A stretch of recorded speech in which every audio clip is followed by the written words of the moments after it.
मैं प्रकाश आपका स्वागत करता हूं आपके अपने करंट हेवन की दुनिया में। मित्रों, यह सेशन जो करंट अफेयर का सुबह का मॉर्निंग सेशन होता है, आप बिस्तर छोड़ने से पहले या फिर अगर आप सोए रहते हैं 7 बजे तक, तो दोस्तों आप बिस्तर छोड़ने से पहले देख लिया करें। अगर ऐसा नहीं हो पाता है तो दिन में एक बार ज़रूर दोस्तों इसको देख लिया करिए, जिससे कि आपके सारे एग्जाम्स के जो स्टैटिक जीके हैं प्लस जो आज के यानी कि रोज़ के जो करंट अफेयर होते हैं मोस्ट इम्पॉर्टेंट, वो आपका तैयार हो जाया करेगा। फिर उसके बाद आप चाहे जिस एग्ज़ाम में बैठिए दोस्तों, फोड़ कराएंगे उस एग्ज़ाम को, है ना। तो चलिए हम स्टार्ट कर लेते हैं आज के क्वेश्चन से दोस्तों। आज का पहला क्वेश्चन है, हाल ही में वोजोसा उस्मानी को किस देश के राष्ट्रपति के रूप में निर्वाचित किया गया है। मित्रों, वोजोसा, याद रखेंगे दोस्तों, वोजोसा उस्मानी किस देश के नए राष्ट्रपति के रूप में निर्वाचित किया गया है दोस्तों। तो याद रखें, कोसोवा देश के यह नई राष्ट्रपति बनी है। मित्रों, कोसोवा के संसद ने वोजोसा उस्मानी को देश का नया राष्ट्रपति निर्वाचित किया है। उस्मानी को कोसोवा की विधानसभा में तीसरे दौर के मतदान में सांसदों से 71 वोट मिले हैं। याद रखेंगे मित्रों, जबकि 120 सदस्यीय संसद में, यहाँ की संसद 120 सदस्यीय है, ये भी याद रखेंगे, 82 प्रतिनिधियों ने वोट में भाग लिया था। 120 में से 82 ने भाग लिया था और 71 वोट इनके पक्ष में गए हैं और 11 वोट इनके अवैध घोषित हुए हैं। मित्रों, यह भी याद रखेंगे। यह 38 वर्षीय राजनीतिज्ञ हैं दोस्तों, यह भी याद रखेंगे आप दोस्तों। अब यहाँ पे बात हुआ है दोस्तों कि कोसोवा की राजधानी प्रिस्टीना, क्या है, प्रिस्टीना, और कोसोवा की मुद्रा यूरो। मित्रों, अब लास्ट तक बने रहेंगे। लास्ट में आज आपका मोस्ट इंपॉर्टेंट टॉपिक है, जिसमें हम बात करेंगे जो आपके पंचवर्षीय योजनाएं हैं उसके बारे में, तो आप लास्ट तक बने रहेंगे। आज का दूसरा क्वेश्चन, हाल ही में स्वास्थ्य सहयोग अनामय का शुभारंभ किसने किया। मित्रों, आज आप यहाँ से सीखेंगे दोस्तों, जितने आपके मंत्री परिषद में मंत्रालय हैं उस किसके किसके पास है, ये सब आज आप सीख जाएंगे। हाल ही में स्वास्थ्य सहयोग अनामय का शुभारंभ किसने किया। मित्रों, तो इसमें दो लोग हैं, इसके नाम हो जाएंगे डॉक्टर हर्षवर्धन और अर्जुन मुंडा। दोस्तों याद रखेंगे, डॉक्टर हर्षवर्धन दोस्तों परिवार कल्याण के मंत्री हैं और स्वास्थ्य कल्याण के मंत्री हैं दोस्तों, याद रखेंगे। और आपके जो जनजातीय मामलों के केंद्रीय मंत्री हैं दोस्तों, अर्जुन मुंडा, इन दोनों ने अनामय नाम का शुभारंभ किया है दोस्तों, स्वास्थ्य सहयोग के लिए दोस्तों। अच्छा, अनामय के बारे में कुछ हम जान लेते हैं। अनामय विभिन्न सरकारी एजेंसियों और संगठनों के प्रयासों को परिवर्तित करके भारत के आदिवासी समुदायों के स्वास्थ्य और पोषण की स्थिति को बढ़ाने के लिए एक बहुहितधारक पहल है दोस्तों, याद रखेंगे। इस सहयोग के हिस्से के रूप में मंत्रालय जनजातीय स्वास्थ्य में नीतिगत पहल करने के लिए जनजातीय स्वास्थ्य और राष्ट्रीय परिषद की स्थापना, जनजातीय क्षेत्रों में स्वास्थ्य सेवा वितरण की बारीकी से निगरानी करने और जनजातीय स्वास्थ्य कार्य योजना लागू करने के लिए तंत्र तैयार करने के लिए कई गतिविधियां शुरू करेगा। मित्रों, इस पहल के अनुसार दोस्तों, अब यहाँ पे बात हुआ है हमारे मंत्रालय से रिलेटेड, तो बात कर लेते हैं गृह मंत्री किसके पास है। गृह मंत्रालय किसके पास है, अमित शाह के पास। रक्षा मंत्रालय राजनाथ सिंह के पास दोस्तों। वित्त मंत्रालय या फिर कॉर्पोरेशन अफेयर्स के मंत्री कौन है, तो निर्मला सीतारमण जी हैं। विदेश मंत्री हमारे सुब्रमण्यम जयशंकर जी हैं। रोड और ट्रांसपोर्ट यानी कि एमएसएमई मंत्रालय किसके पास है, नितिन गडकरी जी के पास है दोस्तों, याद रखेंगे। डीवी सदानंद गौड़ा के पास कौन सा मंत्रालय है दोस्तों, याद रखेंगे, केमिकल और फर्टिलाइजर मंत्रालय इनके पास है। रामविलास पासवान के पास दोस्तों कौन सा मंत्रालय है, तो बता दें कंज्यूमर अफेयर्स दोस्तों। नरेंद्र सिंह तोमर के पास कृषि मंत्रालय है दोस्तों, याद रखेंगे। हरसिमरत कौर बादल के पास था दोस्तों, फूड प्रोसेसिंग मंत्री ये थी, याद रखेंगे। रविशंकर प्रसाद जी दोस्तों लॉजिस्टिक और टेलीकॉम मंत्री हैं दोस्तों, ये चीज़ याद रखेंगे। डॉक्टर हर्षवर्धन की बात हुई थी अभी, तो स्वास्थ्य और परिवार कल्याण के मंत्री हैं दोस्तों। प्रकाश जावड़ेकर पर्यावरण वन सूचना और प्रसारण के मंत्री हैं दोस्तों।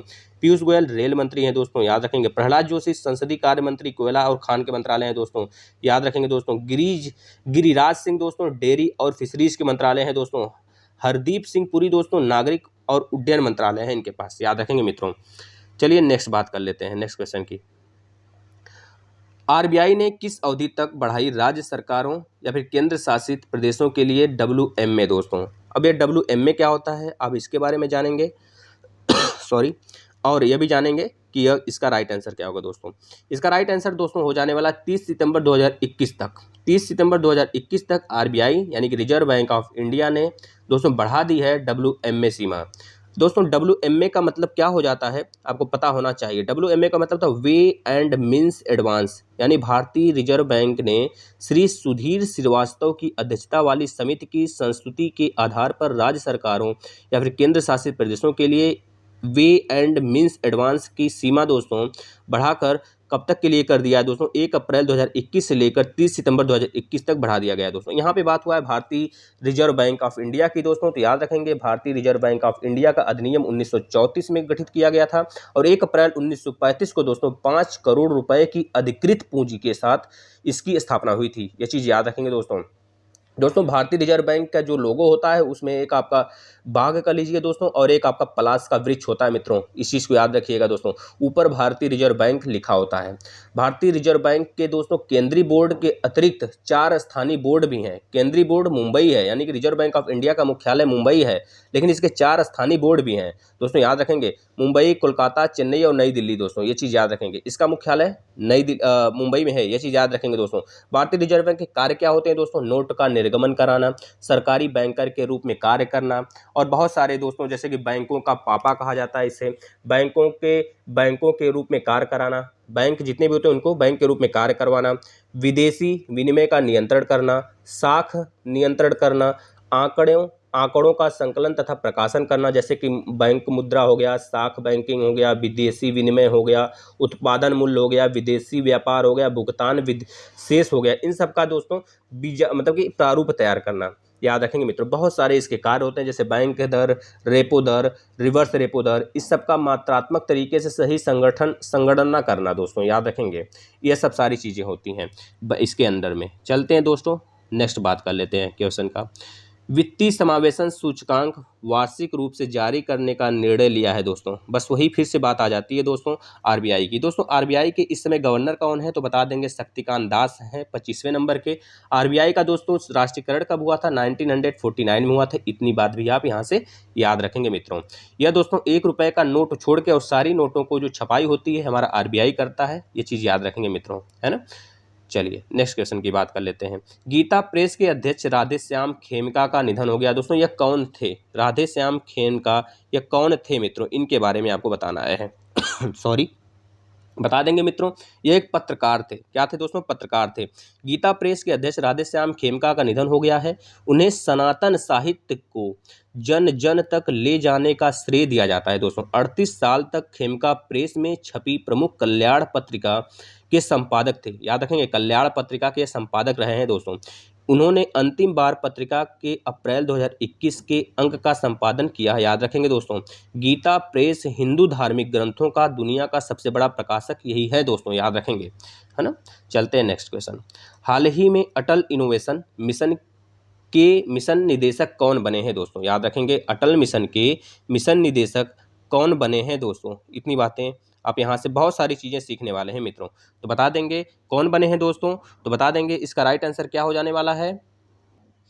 इसका राइट आंसर दोस्तों हो जाएगा डॉक्टर चिंतन वैष्णव। याद रखेंगे, डॉक्टर चिंतन वैष्णव यह बने हैं दोस्तों आपके मिशन निदेशक बने हैं इनोवेशन मिशन के।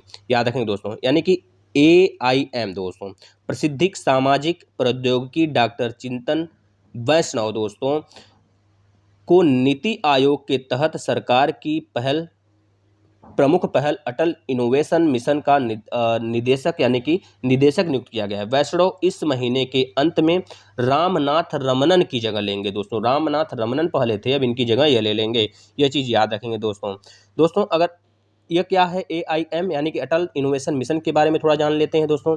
यह पूरे देश में नवाचार और उद्यमशीलता के एक जीवंत पारिस्थितिकी तंत्र को बनाना और बढ़ावा देना इसका कार्य होता है। इसकी स्थापना के बाद से पिछले 4 वर्षों में AIM यानी कि अटल इनोवेशन मिशन की विभिन्न पहलों ने उल्लेखनीय सफलताएं प्राप्त की हैं दोस्तों। अब तक AIM यानी कि अटल इनोवेशन मिशन ने 650 जिलों के स्कूलों में 7259 अटल टिंकरिंग लैब्स की स्थापना की है दोस्तों, जो 3.5 मिलियन से अधिक छात्रों को उभरती प्रौद्योगिकियों तक पहुंचाना या फिर पहुंच प्रदान करती है। ये बातें याद रखेंगे मित्रों। यहाँ से चलते हैं नेक्स्ट क्वेश्चन की तरफ।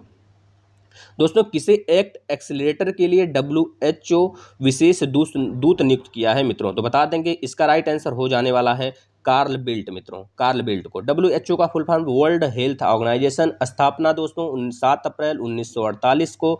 स्वास्थ्य दिवस भी मनाया जाता है दोस्तों 7 अप्रैल को, ये बात याद रखेंगे। इस WHO के जो हेड हैं दोस्तों कौन है? तो बता देंगे WHO के जो हेड हैं मित्रों टेड्रोस एडोनोम, जो कि कहाँ के हैं? अफ्रीका देश के हैं मित्रों, याद रखेंगे।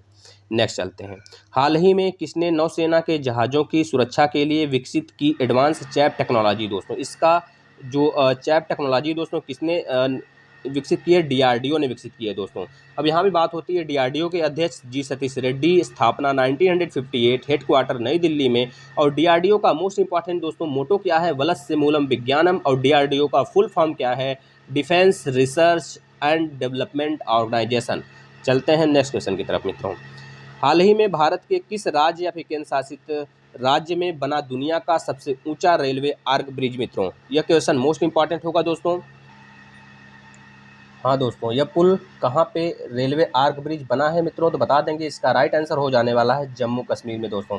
अब यहाँ पे बात हुआ है जम्मू कश्मीर में, तो जम्मू कश्मीर के पहले उप गवर्नर दोस्तों GC मुर्मू थे। 5 अगस्त 2019 को जम्मू कश्मीर को 2 राज्य 2 UT में बना दिया गया दोस्तों, 2 केंद्र शासित प्रदेश बना दिया गया, लद्दाख और जम्मू कश्मीर। जम्मू कश्मीर में 22 ज़िले हैं, POK को ले लें तो 6 ज़िले प्लस 22 ज़िले 28 ज़िले हो जाते हैं। और लद्दाख में मात्र 2 ज़िले हैं दोस्तों, लद्दाख में मात्र 2 ज़िले, यानी कौन कौन से? तो बता देंगे दोस्तों लेह और कारगिल है मित्रों, याद रखेंगे। यहाँ के इस समय उप गवर्नर कौन है? मनोज सिन्हा जी हैं दोस्तों, याद रखेंगे। अब यहाँ पे बात हुआ है दोस्तों आपके रेलवे आर्क ब्रिज का, तो रेलवे आर्क ब्रिज के बारे में बात कर लेते हैं। यह पुल लगभग 1315 मीटर लंबा है दोस्तों। यह दुनिया का सबसे ऊंचा रेलवे ब्रिज होगा, जो नदी की तल के स्तर से 359 मीटर ऊपर है दोस्तों, याद रखेंगे। यह पेरिस के जो एफिल टावर है दोस्तों उससे 35 मीटर ऊंचा है, ऊंचा होगा। आर्क का कुल वजन कितना होगा दोस्तों? 10,619 मीट्रिक टन है दोस्तों, याद रखेंगे। संरचनात्मक विवरण के लिए सबसे परिष्कृत टेक्ला दोस्तों, याद रखेंगे, टेक्ला सॉफ्टवेयर का उपयोग किया जाता है इसमें। संरचनात्मक इस्पात -10 डिग्री सेंटीग्रेड से 40 डिग्री सेंटीग्रेड तापमान के लिए उपयुक्त होता है दोस्तों, ये चीज़ याद रखेंगे दोस्तों। यह दोस्तों उच्चतम तीव्रता वाले जोन 5 के भूकंप वाले कह लीजिए जो भूकंप वाले बलों को भी सहन कर सकता है मित्रों, यह चीज़ याद रखेंगे। यह पुल 266 किलोमीटर प्रति घंटा तक उच्च हवा की गति को भी सहन कर सकता है मित्रों। इतनी बातें आप यहाँ से याद रखेंगे मित्रों। चलते हैं दोस्तों। अच्छा, जम्मू कश्मीर का अगर बात करें दोस्तों नेशनल पार्क के बारे में, तो बता देंगे हेमिस हाई राष्ट्रीय उद्यान दोस्तों, यह जम्मू कश्मीर में था, लेकिन अलग होने के बाद UT बनने के बाद यह लद्दाख में हो गया दोस्तों। भारत का सबसे बड़ा है हेमिस हाई राष्ट्रीय उद्यान दोस्तों, याद रखेंगे। National park Kishtwar national park, Dachigam national park, Salim Ali national park दोस्तों, ये सब जम्मू कश्मीर में पाए जाते हैं। दसीगम में दोस्तों कश्मीरी स्टैग यानी हंगुल के लिए प्रसिद्ध है दोस्तों, याद रखेंगे।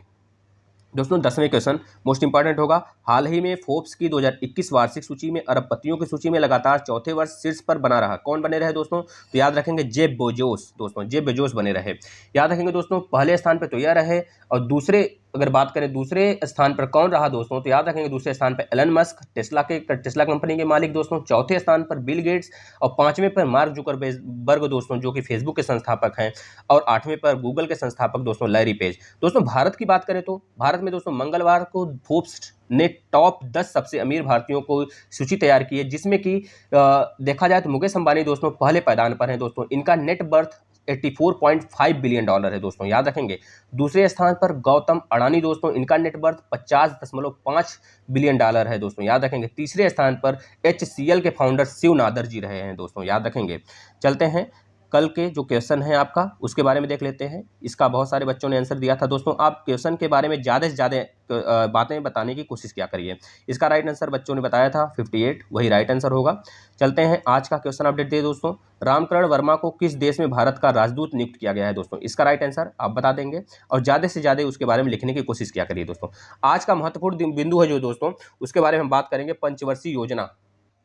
दोस्तों पंचवर्षीय योजना का जो गठन हुआ था 1950 में हुआ था, लेकिन जो पहली पंचवर्षीय योजना स्टार्ट हुई थी दोस्तों जवाहरलाल नेहरू जी की अध्यक्षता में, दोस्तों याद रखेंगे पंचवर्षीय योजना स्टार्ट हुआ था पहला 1951 से लेकर 1956 तक चला था दोस्तों पहली पंचवर्षीय योजना। याद रखेंगे दोस्तों प्रथम पंचवर्षीय योजना दोस्तों हेराल्ड डोमर मॉडल पर आधारित था दोस्तों। इसमें जो अर्थव्यवस्था के संतुलित विकास की प्रक्रिया आरंभ करने का उद्देश्य था दोस्तों, इसको याद रखेंगे। दूसरी पंचवर्षीय योजना दोस्तों 1956 से लेकर 61 तक था।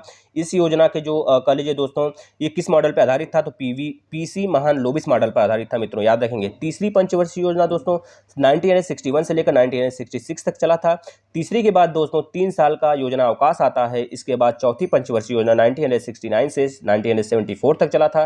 पांचवी पंचवर्षीय योजना 1974 से 1978 तक चला था दोस्तों। फिर से दूसरी बार योजना अवकाश आता है 2 साल के लिए दोस्तों, याद रखेंगे। उसके बाद छठी पंचवर्षीय योजना 1980 से लेकर 1985 तक चला था। सातवीं पंचवर्षीय योजना 1985 से लेकर 1990 तक चला था दोस्तों।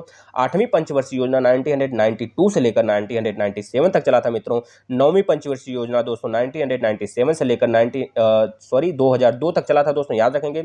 10वीं पंचवर्षीय योजना 2002 से लेकर 2007 तक चला था मित्रों। 11वीं पंचवर्षीय योजना दोस्तों 2007 से लेकर 2012 तक चला था और 12वीं दोस्तों 2012 और 2017 के बीच में दोस्तों चला था। इसके बाद नीति आयोग की स्थापना हुई थी 1 जनवरी 2015 को मित्रों, याद रखेंगे दोस्तों। नीति आयोग का भी अध्यक्ष वही होता है जो पंचवर्षीय योजना का अध्यक्ष होता है, यानी कि हमारे प्रधानमंत्री। नीति आयोग के दोस्तों इस समय कहा जाता है उपाध्यक्ष कौन है दोस्तों, तो बता देंगे आप उपाध्यक्ष कौन है दोस्तों। उपाध्यक्ष राजीव कुमार जी हैं दोस्तों, याद रखेंगे दोस्तों। और अमिताभ कांत दोस्तों उसके सीईओ हैं मित्रों, इतनी बात याद रखेंगे दोस्तों। भारत में हरित क्रांति के जनक कृषि के वैज्ञानिक दोस्तों MS स्वामीनाथन को बोला जाता है, याद रखेंगे। विश्व में नॉर्मन बोरलॉग को बोला जाता है। 1966 में जो तीसरी पंचवर्षीय योजना के बाद थी दोस्तों यह पहल शुरुआत हुई थी दोस्तों। इतनी बातें आप याद रखेंगे और ज़्यादा से ज़्यादा वीडियो को शेयर करने की कोशिश करेंगे दोस्तों, क्योंकि आपके लिए बेहतर से बेहतर किया जाने की कोशिश हमारी हमेशा रहती है मित्रों। ज़्यादा से ज़्यादा शेयर करिए, अपने फैमिली को बड़ा कराने का दायित्व सिर्फ आपका है। धन्यवाद मित्रों।